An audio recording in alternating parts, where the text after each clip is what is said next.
এখানে যে এসে দেখলাম আজকে যে এত মানুষের ভিড়, আর এই বিষয়ে আমরা একজনকে পেয়েছি।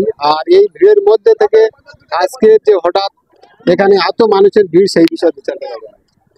এ বিষয়ে দু চার কথা বলতে এখানে বলা যায় যে শূন্যতায় হাসি, আবার কখনো কাঁদি। মনে হয় এই জায়গাটা একেবারে শূন্য ছিল, যেখানে কেউ আসতো না, পুরো ধুধু আকার, যেমন মরুভূমি অঞ্চল ঠিক সেই অনুরূপ ছিল। আজকের কিন্তু এই জায়গাটা এত আনাগোনা হলো, অনেক কন্টেন্ট ক্রিয়েটর আমাদের এখানে আমন্ত্রণ করেছিল, সেই আমন্ত্রণ সবাই এসেছিলাম, আমরা সেই থেকেও ভিডিও ছাড়ি।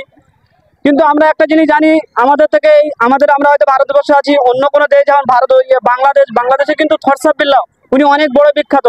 তিনি তিন মাসে 44 লক্ষ টাকা কামিয়েছিল, অনেক গরিবদের সাহায্য করেছিল।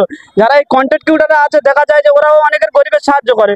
যদি এইভাবে প্রতিদিন ভিডিও হয়, আর ভিডিও যদি পোস্ট ভালো হয় বা ইনকাম হয়, তার থেকে আর্নিং হয়, সেই ইনকামগুলো কিন্তু গরিব দুঃখীর বা অসহায় মানুষের পাশে দাঁড়াতে পারবে।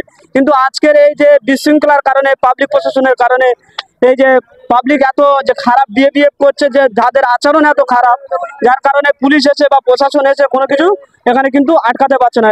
এটা হয়তো বন্ধ হয়ে যাবে, এটা আমাদের খুব দুঃখের বিষয়।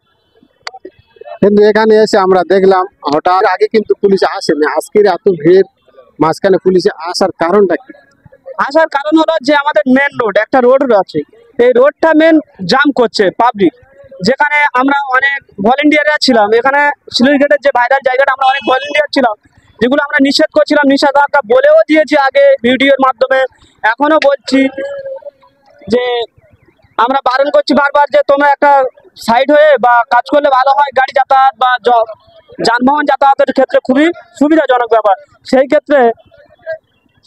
ক্ষেত্রে কিন্তু আমাদের এই জায়গাটা, কিন্তু এই ভাইরাল জায়গাটা, এই পুলিশের সাথে বা প্রশাসনের সাথে সমস্ত কিছু বন্ধ করতে যাচ্ছে, যেগুলো আমরা নিষেধাজ্ঞা করছি তাও কিন্তু শুনছে। ধন্যবাদ।